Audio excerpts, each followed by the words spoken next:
Bom, boa noite a todos, então. Que a paz de Jesus esteja conosco na noite de hoje. A gente vai começar a nossa palestra aqui. A gente está gravando as nossas palestras e também depois coloca na internet todas as palestras que a gente faz aqui. Quem quiser assistir depois, mandar para alguém, ver de novo a palestra, perdeu alguma palestra depois, pode assistir pelo YouTube ou pelo Facebook, tá?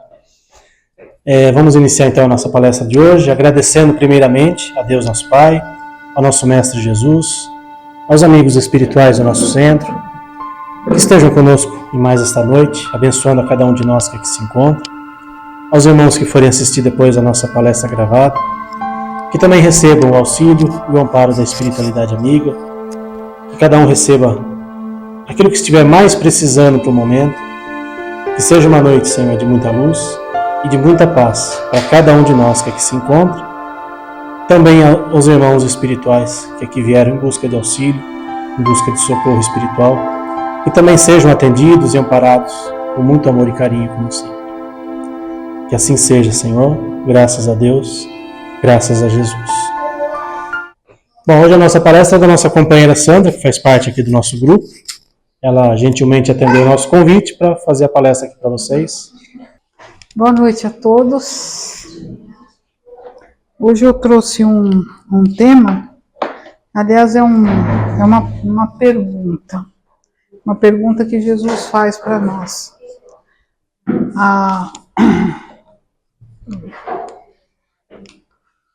Que fazeis de especial? Né? Então, esse texto, ele vem desse livrinho aqui que chama Vinha de Luz. Eu uso bastante ele para estudo. Ele está todo rabiscado, todo cheio de anotações, está prestes a desencarnar esse livrinho. Mas tem lições assim ótimas. E essa daqui é uma que eu adorei montar essa palestra. Que fazeis de especial, né? Então, assim, no início do cristianismo, os publicanos e os fariseus, lembrando que os fariseus eram pessoas que exerciam influência sobre o povo. Era eles e mais ninguém. Era eles que eram os detentores da verdade, do sinédrio, que é como se fosse a igreja para nós, né? Então, eles atribuíam a si condição espiritual mais elevada que os outros. E os publicanos eram os cobradores de impostos. Então, eles comiam, bebiam e cumpriam os seus deveres, e mesmo assim eles eram repreendidos por Jesus, pois eles não refletiam sobre a vida futura. Eles dominavam o pessoal de acordo com as leis mosaicas e tinha que seguir aquilo ali, não podia ser nada fora daquilo, né? Então, como servir além dos deveres familiares e sociais? Essa é a questão que nós vamos analisar em conjunto dentro da lição 60 do livro Vinha de Luz, tá? Então, o primeiro parágrafo desse livrinho fala sobre isso daí, ó. Iniciados na luz da revelação nova, os espiritistas cristãos possuem patrimônios de entendimento muito acima da compreensão normal dos homens encarnados. O que quer dizer isso? Quem que está iniciado na luz da revelação nova? A revelação nova para nós é o Espiritismo, tá? Porque ele vem nos elucidar de um monte de dúvidas que a gente tem. Ele tira todas as nossas dúvidas, tá? Então, nesse parágrafo, o Emmanuel nos leva a refletir que nós temos conhecimentos derramados pela espiritualidade maior, através do Espiritismo, muito maior que a faculdade normal de entender dos nossos irmãos encarnados. Então, o que é a base do Espiritismo? Nós acreditamos na reencarnação. Acreditamos que nós não temos só uma vida, que Deus não fez a gente só para viver uma vida só. Então, quando a gente tem a noção, tem o conhecimento dessa doutrina maravilhosa, você compreende tudo. Você compreende por que uma pessoa nasceu rica, por que a outra nasceu pobre, por que uma tem um corpo perfeito e a outra já nasceu doente. Então você consegue identificar tudo isso de acordo com a bondade de Deus, porque Deus é bom, Ele ama todo mundo, todos nós. Não existe castigo. Nós é que provocamos a dor, tá? E para que a gente possa nos redimir das coisas erradas que fizemos em vidas passadas, a gente é atribuído a nós algum tipo de sofrimento que é para a gente aprender, tá? Mas isso tudo com a bondade de Deus, porque Deus é bom. Ele não quer que nenhum de nós sofra. Então, quem tem esse conhecimento está muito acima daqueles que só têm um conhecimento de que morreu ou vai para o céu ou vai para o inferno. Não tem, por exemplo, uma mãe boa, morreu, mas ela deixou um filho que fez coisas erradas, ele morreu também, ele vai para o inferno? Como é que fica essa mãe na espiritualidade, porque ela foi uma pessoa boa e ela foi para o céu? Como é que ela vai se sentir em relação a esse filho que está no inferno? Vai ficar eternamente no inferno? Isso não existe. A bondade de Deus é muito maior do que tudo isso, tá? Ele dá chances e mais chances. E quais são as chances? São as chances da reencarnação. A cada vez que a gente vem, a gente aprende mais um pouquinho, certo? Então, a partir da doutrina espírita, nós adquirimos uma série de conceitos, de atitudes morais, de aprendizados, de perspectivas novas sobre a existência, que nos permite vislumbrar um novo horizonte, além daquilo que a gente já conhece, tá? Agora a gente vai para o segundo parágrafo desse livro. Em verdade, sabem que a vida prossegue vitoriosa além da morte. O Espiritismo, então, nos mostra a verdade da vida espiritual, através da revelação mediúnica, onde, então, a morte tem seu valor de passagem de transição de um estado para o outro, e não um fim. Ou seja, Deus, quando nos fez, Ele deu um presente para nós, a vida eterna. O corpo não. O corpo, ele se deteriora como se fosse uma roupa que ficou surrada, você troca. Então, no caso, você desencarna, você morre, troca o corpo, mas o seu espírito continua. Ele vem numa nova existência com um novo corpo, mas o espírito é o mesmo. Nós temos a vida eterna, o espírito é eterno, tá? E também não há entrada em outro reino que tenha caráter definitivo. Por exemplo, como eu vou para o céu, como se eu tivesse ficado, por exemplo, eu fui boa a vida inteira, eu vou para o céu, vou ficar eternamente lá. E aquele que foi ruim vai para o inferno e vai ficar eternamente lá. Onde aquele que sofre ficaria sem possibilidade de se redimir. E aquela pessoa santa ou virtuosa permaneceria numa atitude de não fazer nada, de ficar tocando harpa lá, né? Outro parágrafo. Que se encontram na escola temporária da Terra em favor da iluminação espiritual que lhe é necessária. Então, aqui Emmanuel nos diz, o tempo é uma das grandes propriedades do progresso. Os que pensam que quando a morte chegar não haverá mais nada, não se sentem motivados a mudar. Ou seja, tem religiões que diz que a pessoa morre, ela fica dormindo lá até Jesus ir lá buscar. E não é isso que ocorre. A gente tem que trabalhar constantemente, nós estamos sempre em evolução, sempre evolução. A gente desencarna, a gente vai para a espiritualidade, dependendo daquilo que a gente foi, a gente vai para um determinado lugar ou para o outro. Mas a gente não fica eternamente, por exemplo, num lugar sofrendo, porque a gente aprende, a gente vai rever as coisas erradas que a gente fez, e sempre a gente pede para voltar, a gente implora. Então, aquela história do jovem chegar e falar, olha, eu não pedi para nascer, não tem cabimento. Não só pediu, como implorou e de joelhos para poder voltar, para poder redimir, porque a dor na consciência é muito grande quando a gente está do lado de lá. Então, a gente aprende aquilo que a gente fez de errado, a gente tem necessidade de se redimir, de se reconciliar com a pessoa a quem a gente prejudicou. Então, aqueles que pensam que não vai acontecer nada, então eles não têm vontade de mudar. Por exemplo, a gente que já sabe, a gente tem necessidade de se melhorar para a gente poder subir degraus na nossa evolução. Porque, olha, Jesus também, quando foi criado por Deus, ele era simples e ignorante como nós. Mas ele trabalhou tanto, ele evoluiu tanto, que ele é um ser crístico. Ele e Deus é quase a mesma coisa.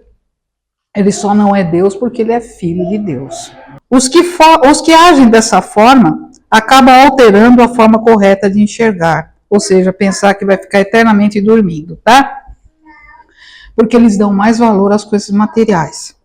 Acreditar, pensar e agir como se tudo fosse acabar a qualquer momento nessa realidade, sendo substituído por outra melhor, mais branda, mais suave, é que nos faz atingir o discernimento, a compreensão necessária para continuar lutando, construindo, mas entendendo que tudo é de Deus, todas as conquistas e posses. A tudo usamos, mas nada nos pertence de verdade. Vamos para mais um parágrafo desse livro. Que o corpo carnal é simples vestimenta a desgastar-se a cada dia. Esse é talvez um dos conceitos mais difíceis de colocar em prática, porque nós vivemos na ditadura da beleza, né? A qualquer preço. Ninguém pode ser feio, ninguém pode ser gordo, ninguém pode ser careca, ninguém pode ser banguelo, certo? Todo mundo tem que ser forte, tem que ser sarado, tem que ser lindo, rico, famoso. Mas pouca gente parece se importar em não ser egoísta, né? Orgulhoso, prepotente. O corpo físico, esse maravilhoso instrumento, merece mesmo ser cuidado. A gente tem que cuidar, mas a gente não pode idolatrar o nosso corpo, tá? Porque tem gente que só pensa em cirurgia plástica, estica daqui, coisa dali, né? A gente tem que ter uma alimentação adequada, exercícios, tudo isso é bem-vindo, mas sem exageros, tá? Nunca deixar que isso se torne o objetivo final. Pensar no corpo físico que um dia vai envelhecer nos faz entender que as nossas atitudes, pensamentos, intenções determinam a saúde do nosso corpo espiritual. Vale a pena viver com um corpo físico perfeito, belo, cuidado, mas com uma alma em frangalhos, desencarnando também um zumbi, que não um morto-vivo, com o corpo perispiritual doente, sem alegria, sem asas para alçar o nosso voo verdadeiro? Vamos lá para a próxima frase. Que os trabalhos e desgostos do mundo são recursos educativos. Quem é que já não passou por uma coisa assim dolorosa, né? Que a gente pensa que não vai conseguir, que a gente tem dificuldade, né? Que a gente roga sempre a Deus que Ele nos ajude. Nós sabemos que tudo que a gente tem de contratempo no mundo, às vezes situações que nós não conseguimos compreender, o valor no momento em que são vivenciados, são, na verdade, dons de aprendizado para as decepções, as insatisfações, os projetos que não deu certo. Eu tenho uma amiga que está com câncer. E aí ela, num post que ela fez no Facebook, ela falou: eu não mereço isso, por que Deus fez isso comigo? Então a gente fala assim, a gente tem que mudar a pergunta. O que eu tenho que aprender com isso? Eu estou procurando, eu não sei ainda. Sim, a gente sabe. Você tem que aprender a resignação, você tem que aprender a humildade, você tem que aprender a paciência, de poder passar por um período assim, doloroso, confiante de que Deus te quer o melhor para você. Quer o melhor para você. Quando a minha mãe se encontrava doente no hospital, eu sinceramente, eu não pedia para que Deus desse a cura para ela. Porque Ele sabe melhor do que eu o que ela teria que passar.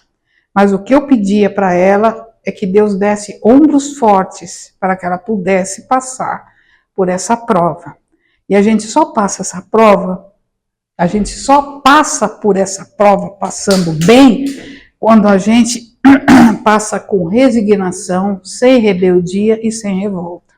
Agradecendo a Deus pela oportunidade da gente estar depurando o nosso corpo físico.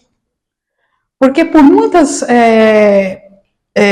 psicografias que a gente recebe de irmãos que já desencarnaram, assim, ou de acidente, ou de uma doença muito grave, imediatamente eles já passam a ter um corpo perispiritual perfeito. Eles não estão sofrendo do lado de lá. A gente é que pensa que eles sofrem, mas eles não sofrem mais, porque Deus é bom. Tá? Todos os nossos esforços, muitas vezes em busca daquilo que nos interessa, e no final das contas resultam em um sentimento de vazio. Porque, na verdade, nós não estamos investindo no nosso patrimônio espiritual. Que a dor é o estímulo das mais altas realizações. Ou seja, que a dor, como nós aprendemos no Espiritismo, é um estímulo para as mais altas realizações, como diz Emmanuel. Ora, quando pela dor nós nos tornamos mais sensíveis àquilo que nos cerca, as pessoas, os animais, o meio ambiente, o mundo, então nós podemos realizar ações que vão além dos nossos interesses pessoais, do nosso ego. Lembra quando acontece alguma catástrofe aqui? Por exemplo, o Brumadinho. Quantas pessoas, mesmo que não tivessem condições de ajudar materialmente, mas em preces, você direcionar o seu pensamento pedindo a Deus que ajudasse aquele povo, ou no fornecimento de água potável para eles, ou qualquer outra catástrofe que tenha, deslizamento de terra, soterramento, todo mundo se mobiliza, todo mundo vai atrás, olha, vamos formar uma caravana aqui, vamos levá-la para Brasília. Então, quando acontece alguma coisa, a gente está fazendo o quê? A gente está fazendo algo a mais. Né? Algo a mais. É uma visão do quê? De coletividade. É uma visão do bem comum. E nesse sentido, os nossos projetos de vida, os nossos ideais, eles passam a se pautar não apenas para a nossa satisfação, mas para o serviço de todos. Tá? A próxima frase. Que a nossa colheita futura se verificará de acordo com a sementeira de agora. Ou seja, aquilo que a gente semeia, a gente vai colher, né? Hoje, nós somos o resultado da somatória de tudo que a gente já vivenciou, né? De todas as nossas vidas. Colhemos do ontem, do ano passado, da década passada, do século e dos milênios, onde nós fomos construindo a nossa personalidade. Obtemos frutos de tudo aonde colocamos nossos esforços. Investimos na carreira e vamos colhendo os dividendos disso. Assim é com a família, com a saúde e outras coisas a mais. Nada foge a essa regra. Ninguém quer plantar, quer semear discórdia e querer colher o quê? União. Não vai colher isso. A gente tem que prestar muita atenção naquilo que a gente está colocando, que a gente está semeando, porque isso aí retorna para nós. Se eu, na minha vida, eu sou maledicente, se eu só julgo as pessoas, eu não faço nada de caridade para ninguém, o que é que eu vou colher? Eu vou colher solidão, eu vou colher a dor, eu vou colher sofrimento. Porque não é isso que Deus quer, Ele quer que a gente desenvolva as virtudes que Jesus veio nos ensinar. Jesus veio nos trazer o caminho para a nossa evolução espiritual, através da caridade, tá? Então, nós recebemos o bem em nossas vidas a partir das bênçãos que vêm do mundo maior, da luz de Deus e do amor que Jesus nos dá. Tudo isso nós já sabemos, certo? E mesmo com tantas horas disponíveis, investimos pouco ou nada na nossa relação um com os outros. Não é verdade? Quantas horas a gente tem disponível para fazer alguma coisa, a gente não faz.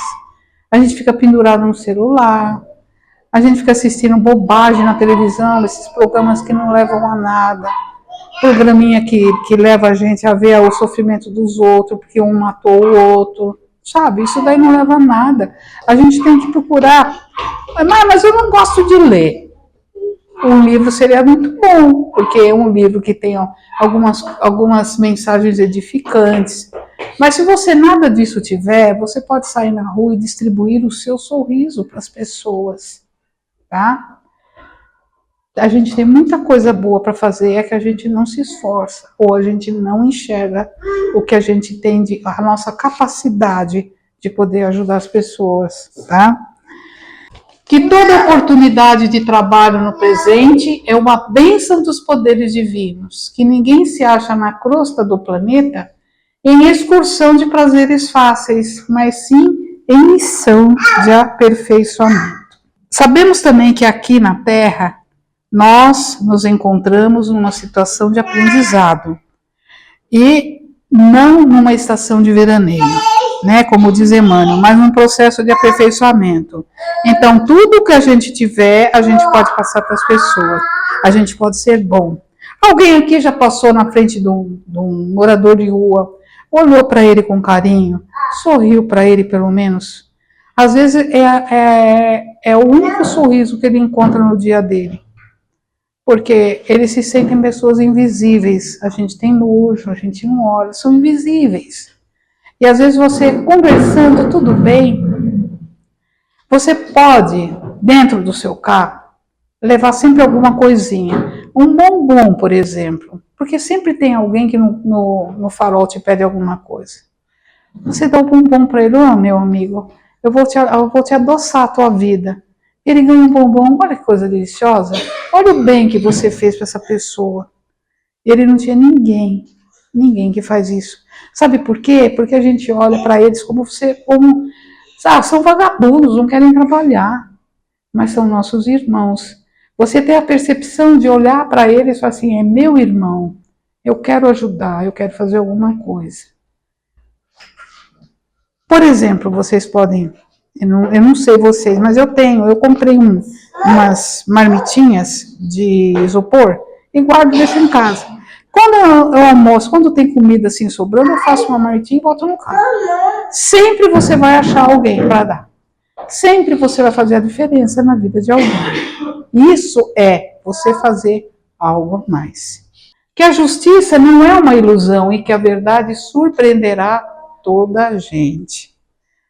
Às vezes a pessoa faz uma coisa uma atrocidade tão grande, que a vontade que a gente tem é falar assim, ai, tomara que Deus pune esse cara. Ah lá, se safou da prisão, ele fugiu, ninguém acha ele, é um foragido, ninguém acha ele, mas Deus acha. Deus acha ele pensa que ele está impune, mas não está não. Deus está vendo, tá? Há uma justiça soberana que governa todos nós. Essa justiça, ela age em nós através de nós mesmos, da nossa consciência. Ninguém escapará do autoexame ao desencarnar. E por mais que aqui usemos e abusemos das máscaras e disfarces, por exemplo, máscaras e disfarces, eu estava até conversando com o Wilson sobre isso daí. Por exemplo, eu chego aqui, eu falo esse monte de coisa maravilhosa para vocês. Que a gente não deve julgar ninguém, que a gente tem que ser uma pessoa boa. Mas lá fora eu sou uma pessoa maledicente. Eu fico reparando nos outros, eu estou sendo hipócrita. Mas para vocês eu sou uma pessoa maravilhosa. Só que, quando eu chegar no outro lado, não vai ter máscara nenhuma. As máscaras vão cair e vai aparecer realmente quem eu sou. Porque lá nós vamos estar nos despidos da falsidade e nos apresentamos como somos de verdade. Tá? Mais um aqui. Que a existência na esfera física é abençoada oficina de trabalho, resgate e redenção, e que os atos, palavras e pensamentos da criatura produzirão sempre os frutos que lhes dizem respeito no campo infinito da vida.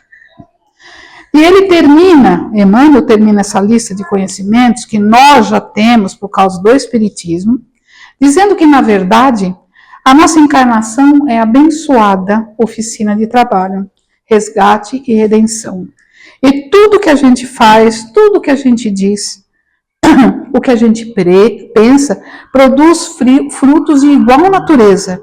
Então, se é um pensamento vivo, vai gerar um fruto positivo. Se for uma palavra positiva, vai gerar também uma atitude positiva. E ele disse, de fato, sabemos de tudo isso, mas o que nós fazemos a partir disso? Né? A gente tem todo esse conhecimento, mas o que a gente faz com ele? Né? A gente sabe de tudo isso, mas o que nós vamos fazer a partir disso? Basta sabermos para ser salvos?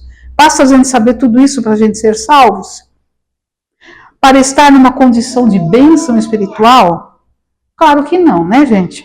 São muitos conhecimentos, muitas informações que os planos mais altos do mundo espiritual traz até nós. Por meio dos médiuns, por meio do sacrifício de benfeitores. Sacrifício de benfeitores, que sacrifício é esse? A gente pode se espelhar no Chico. O Chico passou por tantas necessidades, se sacrificou tanto, né, para poder ser um transporte de espíritos maravilhosos que vêm trazer essas mensagens para nós. Por meio do testemunho de almas dedicadas que vêm beneficiar o nosso entendimento. E aí Emmanuel diz o seguinte: a partir de toda essa bênção recebida, a partir de todos esses tesouros que o mundo espiritual nos dá, é justo, diz Emmanuel, que ouçamos a interrogação do Divino Mestre Jesus: que fazeis mais que os outros? Né? E nós lembramos que Jesus nos disse: a quem muito foi dado, muito será pedido. Então, a gente não pode alegar ignorância. A hora que você aprende que todas essas bênçãos, todas essas mensagens que às vezes recebe, a gente já assimilou. Então, se a gente faz alguma coisa contrária a isso, a gente não pode alegar ignorância, tá? Se você conhece o Espiritismo por 15 dias, você tem 15 dias de lições do Espiritismo. Você já não pode mais alegar que você não conhece. Ah, eu não sabia. Sabia, tá? Sabia. É fácil ser espírita? Não, não é. Não é fácil. Porque você tem que se policiar o tempo todo. Você sabe das coisas que você não deve fazer e se policia, tá bom? Enquanto espíritas temos todos desse conhecimento. Nós nos encarregamos, em termos de consciência, de fazer algo a mais. De não agir como a massa ignorante age. Então, a desculpa de ignorância nós não temos. Não podemos requerer algo espiritual mais nobre sem uma ação efetiva. Eu não posso pedir a bênção de Deus se eu não faço nada. Né? Eu tenho que fazer alguma coisa, eu tenho que ser útil para alguém. É muito fácil eu sentar na cadeira e falar assim: ai meu Deus, me ajuda a resolver aquele negócio, mas eu não faço nada. A mesma coisa quando Jesus, no Sermão da Montanha, falou assim: vinde a mim, vós que estáis aflitos, que eu vos aliviarei, porque o meu fardo é leve e meu jugo é suave. Ou seja, vinde a mim, vós que estáis aflitos, mas você tem que fazer até onde você der. Entende? Você tem que se esforçar a fazer aquilo que der para você fazer. Aquilo que não dá para você fazer, Jesus está assim: vinde a mim. Ele está te convidando, então entrega na mão dele. Mas a gente não faz isso, né? A gente esquece disso daí. Próximo parágrafo. Os dons que Deus concede, os talentos que nós temos, eles são concedidos para que haja uma multiplicação. Então, se nós não fazemos nada mais que os outros, nada de especial, que mérito iremos ter, né? Esse especial que Emmanuel cita, esse algo a mais, não é no sentido de eu estou acima dos outros, ou eu tenho destaque, tá, em relação aos outros. Não é. É especial no sentido o seguinte: eu fui além do meu ego, eu saí da vida comum, de pensar só em mim, eu estou buscando modelos de vivência coletiva. Eu estou pensando nos outros, tá? De tirar um pouco do meu tempo para me dedicar às outras pessoas. E de tirar um pouco do meu interesse para me dedicar às necessidades essenciais dos outros. Para ajudar na transformação de um mundo melhor. E para que a fraternidade, na verdade, reine e o nosso egoísmo, o nosso interesse, o nosso orgulho vá diminuindo pouco a pouco. Você quer ver uma coisa? Eu vou dar um exemplo bem simplesinho, sabe, de como a gente deve multiplicar as coisas. Aquele programa da Ana Maria Braga, uma vez estava tendo um concurso lá, quem é que fazia a melhor coxinha do Brasil. E várias candidatas vieram e teve uma que ganhou, claro. E a Ana Maria perguntou, mas como é que você faz? Fala assim, a receita é assim, tá, só até aí, o resto eu não vou dar mais porque é segredo de família. Por quê? Por que ela não quer distribuir esse talento que ela tem para os outros? Com medo, né? Por orgulho, né? De que o outro possa pegar o lugar dela, fazer a coxinha também. Então esse é o tipo de coisa que a gente não pode ter, a gente tem que disseminar aquilo que a gente sabe. O nosso conhecimento a gente tem que passar para os outros. Que fazeis especial? Então é um desafio que Jesus nos lança quando ele diz, que fazeis especial? Né? É um desafio que a nossa consciência, a nossa compreensão nos cobra. É uma luz de alerta que diz, olha, você já sabe disso e continua cometendo os mesmos erros. Então, que possamos receber esses desafios que o nosso Mestre nos lança, para que o mundo ganhe novas cores a partir da nossa ação no bem e na nossa ação especial, diferenciada, refletindo o amor de Jesus. Eu vou fazer a prece final, fechando os nossos olhos, agradecendo a Deus e a Jesus por mais esse ensinamento e rogando a Ele que nos fortaleça para que sejamos pessoas melhores. Diante de qualquer situação, que possamos doar o que temos melhor no coração em favor dos nossos semelhantes. Que possamos olhar todos aqueles que cruzam o nosso caminho como irmãos, assim como Jesus faz conosco. Que Ele fortaleça as nossas ambições de querer ser uma pessoa melhor, de querermos galgar degraus para a nossa evolução espiritual, para deixarmos esse mundo um pouco melhor. E assim, com o pensamento em Jesus, com o pensamento em Deus, vamos fazer aquela oração que Jesus fez no fundo do coração dele para ensinar. Foram pensamentos de Jesus que fizeram essa oração. Quando a gente fizer a oração do Pai Nosso, que a gente possa sempre lembrar que quem fez, quem guiou todas essas palavras, esses pensamentos, essas intenções, foi Jesus. Pai nosso que estás nos céus, santificado seja o teu nome. Venha a nós o teu reino e seja feita a vossa vontade, assim na terra como nos céus. O pão nosso de cada dia nos dai hoje, perdoai as nossas ofensas, assim como nós perdoarmos a quem nos tem ofendido, e não nos deixeis cair em tentação, mas livrai-nos de todo o mal. Que a gente nunca deixe Jesus sem uma resposta quando Ele perguntar, que fazeis especial? Que fazeis a mais especial? Muito obrigada pela atenção. Tenham todos uma boa noite, que Jesus abençoe cada um. Que vocês saiam daqui melhores do que vocês entraram. Tá bom? Muito obrigada, gente.